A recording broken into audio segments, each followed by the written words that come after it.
back to back now, where for the last 6 years under the AMLO administration, and now just at the beginning, we heard nothing from Scheinbaum about wanting to take on the cartels, and they're doing it now, and that's because of the policies of President Trump. Funny how that works. It happens real quick. Amazing, isn't it? Yeah. Jason Jones, always appreciate it. Thank you. Great to be with you. And for more on this, let's bring in former Secret Service agent, former DHS senior advisor and Newsmax contributor Charles Marino, along with a consultant for global human trafficking and organized crime, Jared Sadelsky, who has testified to Congress on the border crisis and its horrific impact on human trafficking. Gentlemen, welcome to you both. Jared, I'm going to start with you here. We were just talking to Jason Jones about the cartels' reactions. Of course, they are the ones who are guilty of all of this horrible human trafficking on being named and designated terrorist groups by President Trump. What have you been hearing on that? So last week, I was actually in a prison in Central America interviewing current and former cartel members, and I can tell you they're terrified. They are horrified of President Trump and Tom Homan. They've already started taking steps to mitigate what they view as them basically being held accountable. Their biggest fear is having their assets frozen in the United States. So, I think we talked a little bit about mass deportation.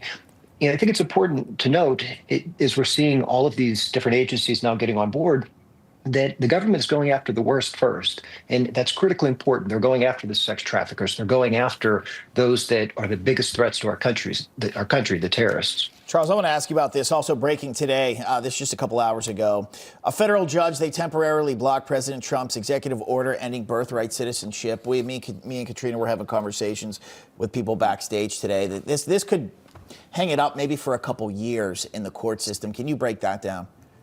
Yeah, this is the one entitlement factor that is definitely going to find its way to the courts and likely the Supreme Court. And the big question for the court is, can somebody enter the United States by breaking the law and then give birth to a child that has citizenship rights? Or can they be deported as a family unit? That's basically going to be the question that the courts have to answer. It's basically the fruit of the poisonous tree. Can somebody break the law, enter the country illegally, and then give birth to somebody that then solidifies the family's location and ability to reside here for eternity? And I think the courts are going to come down on the side of the Trump administration. This is the one entitlement, this 14th Amendment, has been leveraged not in a good way, but to enhance illegal immigration. Chuck, the timetable on this, though. And it's not the spirit of the amendment. Yeah, not to. Excuse me? What's the timetable on getting through the court system, though? How long could this take? Yeah. Well, I'll tell you right now, the quickest to the Supreme Court would be the likeliest for timeliness in terms of getting an answer on this one way or another.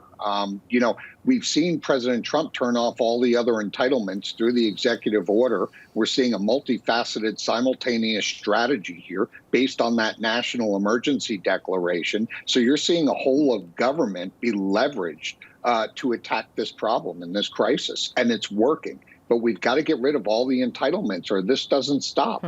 Yeah, that's it. It's all about ending that. So they don't want to make it simple, so they don't want to come here. That's it. Charles Marino, Jared, good to see you both. Thanks for the insight. Okay, moving on to this. A lot of action taking place on Capitol Hill. Let's bring in congressional correspondent Kilmany Dukart. She has an update on Pete Hegseth. Kilm, take it away.